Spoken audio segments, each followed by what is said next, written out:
Bem, galerinha, sejam bem-vindos a mais uma aula de arquitetura e manutenção de hardware. O objetivo da nossa aula de hoje é ainda trabalhar com fontes de energia, né? Eu vou só terminar o videozinho da aula de ontem, que deu um probleminha na apresentação, né, de ontem, a internet estava ruim, e aí eu vou retomar aqui com a apresentação e a gente vai discutindo. Cheia dos cabos,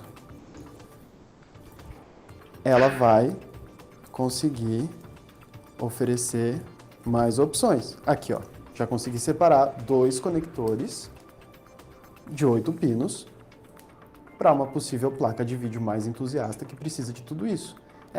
Só para contextualizar, a gente estava estudando fonte de energia, né? Fonte de energia, ela tem uma potência, aí tem fontes de energia que tem 300 watts de potência, tem fontes de energia que tem 800 watts, tem fontes de energia que tem 1.200 watts, de acordo com o hardware que você tem. Tem hardware que demanda de mais energia, aí a potência dela tem que ser maior, né? Ele está citando um exemplo aqui de uma fonte de 1.200 watts, em que ela tem várias conexões, vários tipos de conectores, né? Outra coisa para recapitular é a questão da tensão das cores de cada fio, né? A gente viu na aula de ontem que o amarelo é 12 volts, o laranjado é 3,3 volts e o vermelho é 5 volts. Então, ter isso em mente é relevante na hora, né, de você ali saber se aquele componente gasta ou não energia. Se você observar placas de vídeo e processador, todas elas demandam de 12 volts, né? São todos eles plugs com esse cabo amarelo, né? Só para ilustrar o que a gente discutiu na aula de ontem. Essa fonte, inclusive, vem assinalada no conector PCI Express. Fica até mais fácil. Mas vamos lembrar que não é só de placa de vídeo e placa-mãe que vive o sistema. Lembra, eu falei no início do vídeo, o processador precisa de uma alimentação pessoal, que apesar de ser ligada na placa-mãe, é uma alimentação especial para o processador. Isso é feito com conectores, também de 8 pinos, mas diferentes dos conectores PCI Express. Deixa eu só encontrar eles aqui um minutinho, que é bastante cabo. Muitos processadores hoje em dia vão te pedir 8 pinos. Eles têm um formato um pouquinho diferente daquele que vai para a placa de vídeo e você reconhece a ponta porque ela não se divide em 6 ou 8, ela se divide em 4 ou 8. Algumas fontes... Aí, ó, tem essa dica, então, né? O nome dele é o ATX de 8 pinos aqui. Ele segue o mesmo padrão do ATX. Ele não é o PCI Express de 8 pinos, né?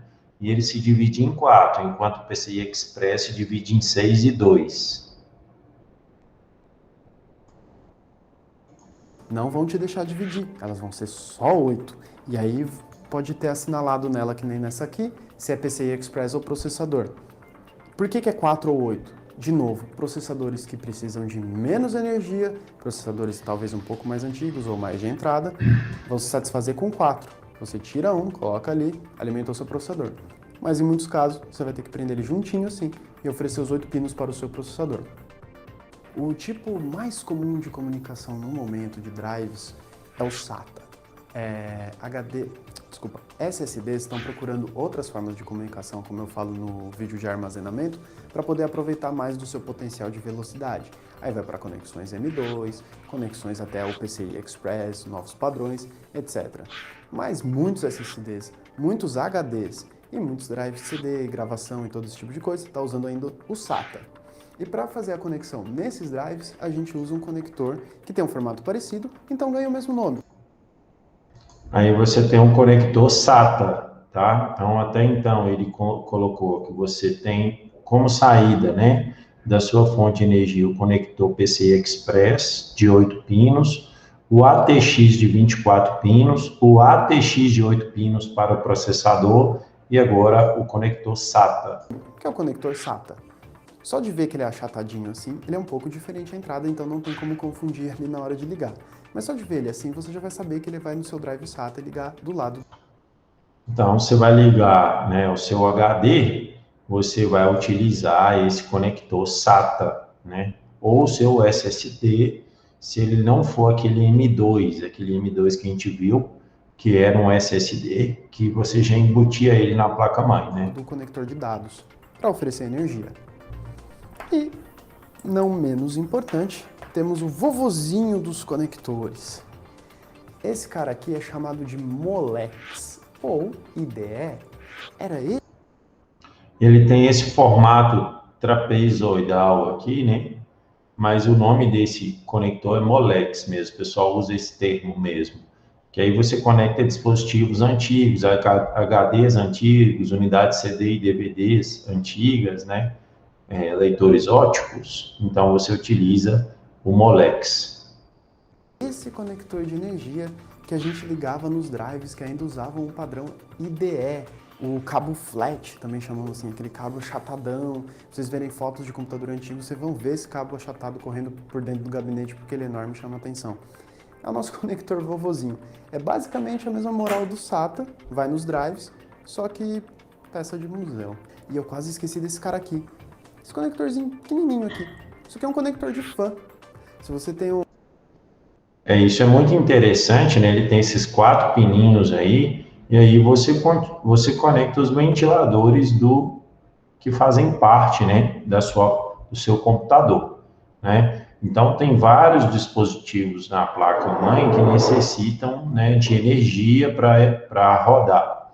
E aí você vai conectar o seu cooler utilizando esse padrãozinho aqui, né? Um fã, se você compra um fã, se você viu um avulso, você deve ter visto já o conector, que é extremamente parecido com isso, porque é a versão fêmea dele que vai juntar aqui e oferecer energia direto para o seu fã. Vale lembrar que tem alguns fãs que você não conecta na fonte de energia. Então, seu cooler se conecta aí direto na placa-mãe. Normalmente você vai preferir ligar seus ventiladores direto na placa-mãe para ter um controle maior da velocidade deles.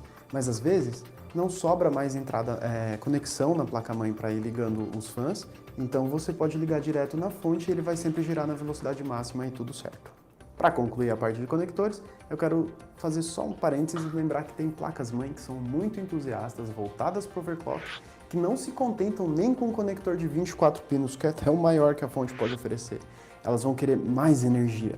Aí varia para cada fabricante, cada uma vai puxar mais energia do seu jeito. Algumas vão pedir o cabo PCI Express, outras vão pedir até o SATA ou até mesmo o Molex, que além do de 24 pinos, você vai ter uma outra conexão Molex ali na placa-mãe e ligar direto ali para dar ainda mais energia para ela. Qual que é a principal função de uma fonte de energia? Né? Qual que é a gente nem discutiu essa questão ainda, mas qual que é a principal função de uma fonte de energia? Armando, Walter, Bernardo, o que vocês acham? Proporcionar energia para a máquina, colocar energia para todos os dispositivos. Exatamente, fornecer energia para todos os dispositivos. Essa é a resposta correta. Uma segunda função da fonte de energia. Vocês conseguem enxergar uma segunda, além de fornecer energia? Seria manter a máquina uma temperatura ideal para ela não esquentar muito? Ela tem um cooler, né? A fonte de energia, ela tem um cooler que dissipa calor, né? E, consequentemente, ela também permite você plugar outros fãs, né? Outros ventiladorzinhos, outros coolers nela. Então, de certa forma, a fonte de energia pode ser utilizada para dissipar calor. Qual outra função da fonte de energia? Ela impede de, por exemplo, se tiver alguma tempestade cair raio, não queimar os componentes do computador? Com certeza ela protege, né? Ela tem dispositivos de segurança, né? Se você tiver uma descarga elétrica, uma corrente elétrica alta, ela provavelmente vai queimar, mas a placa-mãe e os demais componentes não vão queimar.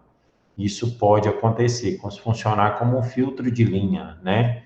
Em que você tem lá colocar aí um dispositivo que desarma, né? Quando você tiver uma corrente alta demais, né? Então, ela pode funcionar assim, como esse filtro de energia. Uma terceira função dela. Então, fornecer energia, né? permitir aí a refrigeração do computador, né? E também trabalhar como um mecanismo de segurança, né? Em que ela vai queimar, mas a placa-mãe, que é bem mais cara, não vai queimar, o processador não vai queimar. Mais alguma? Consegue enxergar mais alguma?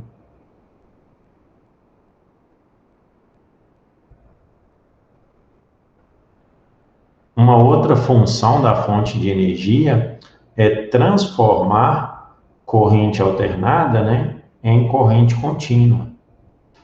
Por quê? A energia que chega em nossas residências, ela é alternada. E a energia que o computador utiliza é sempre contínua.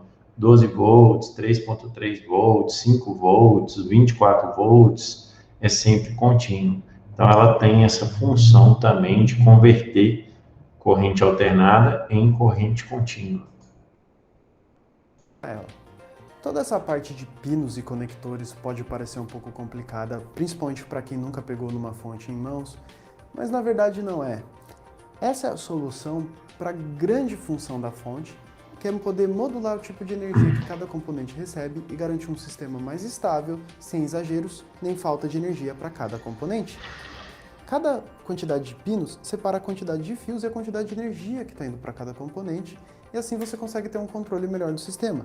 Na hora de ligar, não tem muito erro, porque cada pino vai encaixar só num lugar, é meio que jogo de montar, não tem problema. É muito simples quando você começa a mexer em mãos. Dito isso, a gente já está indo para a parte final do nosso vídeo sobre fontes, e agora está na hora de falar de uma coisa que é menos complicada do que cabos e peças de raio. A gente vai falar de um adesivo. Sim, um adesivo. Esse adesivo aqui, ó. 80 Plus. O que significa o adesivo 80 Plus? O adesivo 80 Plus se refere à eficiência energética da fonte. A gente tem dois fatores muito importantes na característica da sua fonte quando você vai comprá-la. Desculpa, são três. O primeiro é o tamanho, o segundo é a capacidade e o terceiro é a eficiência. Em número de pinos e número de cabos, você não precisa se preocupar, porque se você vai depender da capacidade da fonte, o tipo de sistema para o qual ela é voltada. Se você está procurando uma fonte de 1.200 watts, é claro que ela vai estar pronta para um sistema bem mais complexo e ela já vai te trazer um diferencial e mais opções de cabos. E se você compra uma fonte mais simplesinha, que nem a de 300 watts, é claro que o seu sistema é mais simples e ela vai te dar menos opções de cabo. Então, na própria capacidade, os pinos aí já estão resolvidos. Então fica capacidade, tamanho e eficiência. E é aí que entra o selo 80 Plus. O selo 80 Plus é muito comparável àquele selinho de eficiência energética que a gente encontra na maioria dos eletrodomésticos por aí e até em lâmpadas. Aquele que dá uma nota de A a E para a economia de energia do aparelho. Tem muita gente que relaciona isso direto com a energia que o aparelho gasta. Isso não é tanto verdade, isso não é tão preciso. Aquele selo determina eficiência energética. Eficiência não está diretamente relacionado à energia que o aparelho consome, mas sim o quanto daquela energia ele consegue converter no trabalho que você quer que ele realize. Explico. Você pode ter um eletrodoméstico que puxa muita energia, mas com selo de eficiência A, e um eletrodoméstico que puxa bem menos energia, mas com selo de eficiência E. Esse eletrodoméstico ainda vai gastar menos energia, mas muito do que ele está puxando é perdido para o ambiente, muitas vezes em forma de calor. Ele está puxando muita energia e fazendo pouco trabalho. No caso das fontes, isso fica mais fácil de explicar por causa do 80 Plus. 80 Plus significa 80 mais. Significa que essa fonte tem uma eficiência energética de mais de 80%. 80% da energia que ela puxa da parede ou mais se converte no trabalho que você quer que ela realize. Você tem uma perda de apenas 20% ou menos. Passados 80% em matéria de eficiência energética, garante que a fonte vai ter direito a um selo 80 Plus, que mostra para você, consumidor, que aquele produto é energeticamente eficiente. Uma fonte que só tem 80% de eficiência ganha um selo sem cor 80 Plus padrão. Quando ela começa a ficar cada... Essa questão de eficiência de energia, a gente vê isso em vários equipamentos, né, elétricos, né? Você vê isso em geladeira, você vê isso em eletrodomésticos, de uma forma geral, forno elétrico, micro-ondas, né? Por quê? Porque a capacidade do fabricante não desperdiçar energia, né? De você não desperdiçar energia. Não sei se vocês já viram falar, acho que motores a diesel, se eu não me engano, eles não são eficientes, né? Não sei se vocês já viram essa questão. Eles gastam, desperdiçam muita energia, né? Depois vocês dão uma procurada, né, para a gente observar. Tem motores mais eficientes do que motores a diesel, por exemplo, né? Aí você tem motores elétricos, motores a combustão, que tem ali diferenças de eficiência um entre os outros. Isso pode acontecer. Cada vez mais eficiente, começa a mudar as cores desse selo para te mostrar de maneira simples que ela é mais eficiente. A ordem é sem cor, bronze, prata, ouro, ficando mais eficiente. Bronze, prata, ouro, platina, que é essa daqui, e titânio. Titânio devia vir antes de platina, porque é menos valioso, mas enfim, não é a gente que determina a ordem. É platina, titânio. Titânio é o melhor selo. Aqui a gente não tem exemplo de titânio, nem de prata, mas a gente tem essa aqui que é sem cor, essa que é bronze, essa aqui que é platina e essa aqui que é ouro. Não aparece o adesivo na fonte, mas aparece no manual. Claro, quando você vai comprar, o vendedor vai fazer questão de fazer propaganda do selo 80 Plus e vai te dizer qual é. Fontes que têm o selo platina ou titânio, elas conseguem eficiências energéticas de mais de 90%. E isso é muito. Não existe nenhum aparelho no mundo com 100% de eficiência energética. Todos vão ter pelo menos alguma perda. Então, se você alcança mais de 90% numa fonte com 1.200 watts de capacidade, esse componente não vai ser baratinho, não. Quem está acompanhando a nossa escola de hardware já sabe que a gente sempre recomenda o componente que se encaixa melhor no seu uso. E qual é o melhor? O melhor é o que vai atender às suas necessidades sem desperdiçar dinheiro. Por isso, isso vai ser determinado pela capacidade da fonte. Você não precisa de uma fonte de 1.200 watts se você não for ter um PC extremamente entusiasta. Mas o selo 80 Plus a gente recomenda, não importando a capacidade da fonte, porque é uma questão de eficiência energética, economia de energia, conscientização, planeta verde, etc. Lembrando também que quanto maior a capacidade da fonte, mais pesada ela fica. E isso é relevante, porque quando você tem um sistema todo montado dentro do gabinete, acrescenta ali o peso do gabinete também, você está determinando o peso que vai ter seu computador. Dependendo de quantas vezes você pretende levar ele para cima e para baixo, uma fonte desse tamanho vai pesar nas suas costas.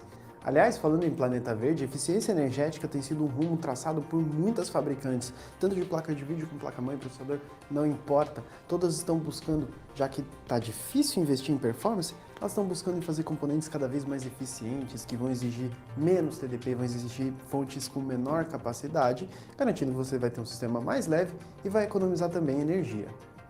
A gente encerra esse vídeo com uma dica. Se o seu sistema está apresentando falhas de performance e desligamentos, isso é um sinal de que a fonte não está dando conta de alimentar o sistema.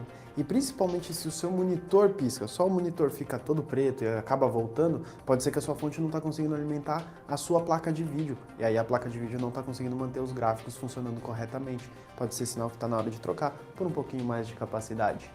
Fala a verdade, vocês achavam que o vídeo sobre fontes ia ser um pouco mais difícil, né? No fundo é bem simples.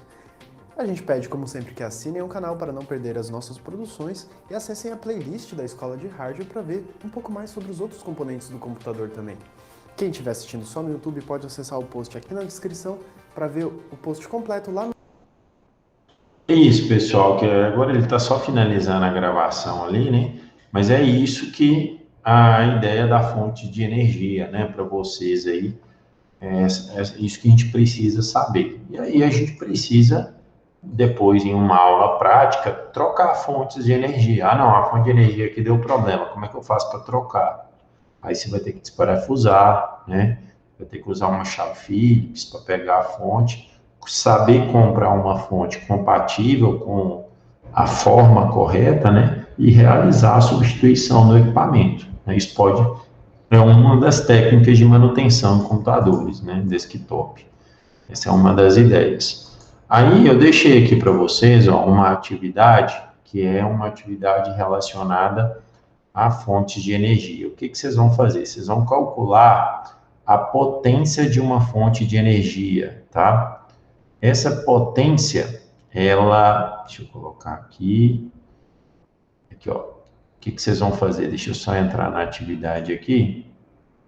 Ó, utilizando o site Cooler Master, que está o link aqui, calcule a potência em watts necessárias para alimentar de energia elétrica os componentes de hardware do seu computador pessoal. Então, eu vou acessar aqui, ó. Ele vai abrir, né? Eu vou compartilhar agora essa guia. Aí ele mostra aqui a tela do Cooler Master, né?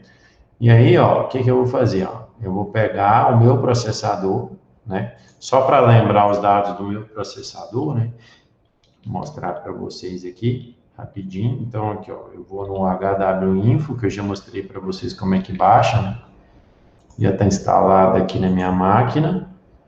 Deixa eu rodar ele aqui. Aí, nesse caso aqui, eu vou ter que compartilhar a tela como um todo com vocês.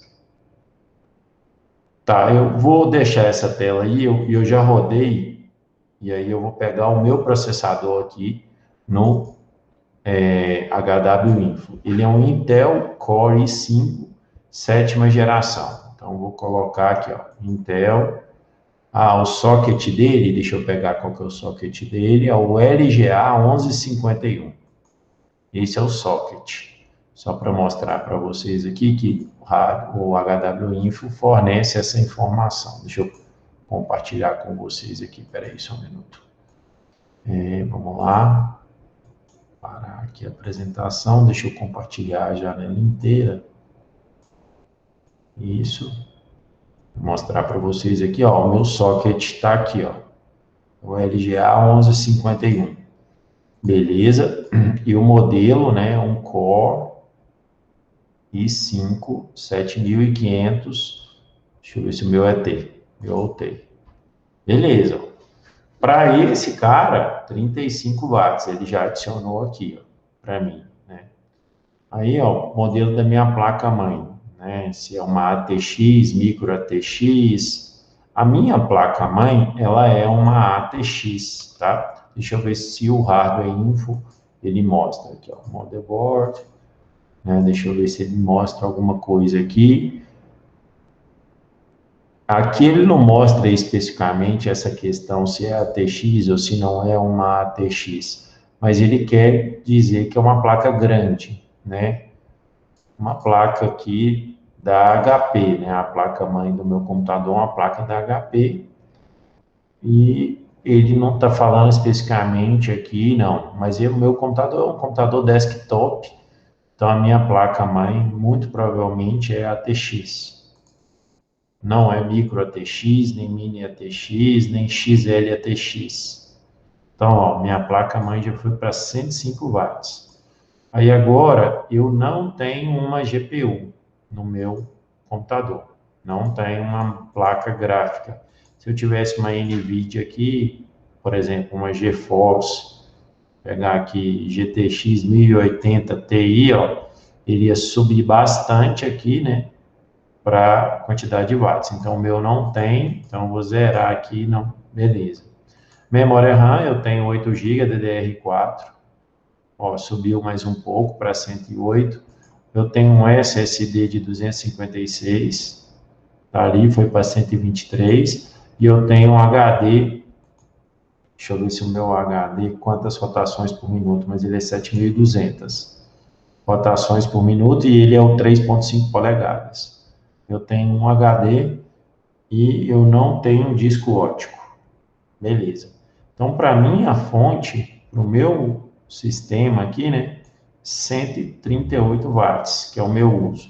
Você poderia colocar uma fonte aqui de 200 watts, tranquilo, né, para o meu computador. Então, eu queria que vocês dessem um zoom aqui, ó, nessa configuração do computador de vocês, né, pessoal, indicando aqui a quantidade de watts e aqui CPU, a placa-mãe, a GPU, a RAM, o SSD, o HD ou o disco ótico. Tranquila essa atividade?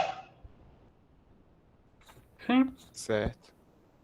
Aí, beleza. Fazem essa atividade aí. Já está disponível o link aqui, ó, para vocês acessarem e fazer a configuração. Depois tira um print, gera o PDF e anexa lá. Agora, pessoal, está tendo um evento do IFTM que eu vou liberar aqui o YouTube e a gente vai passar aqui para vocês. Eu até peguei aqui no WhatsApp o link. Deixa eu ver aqui.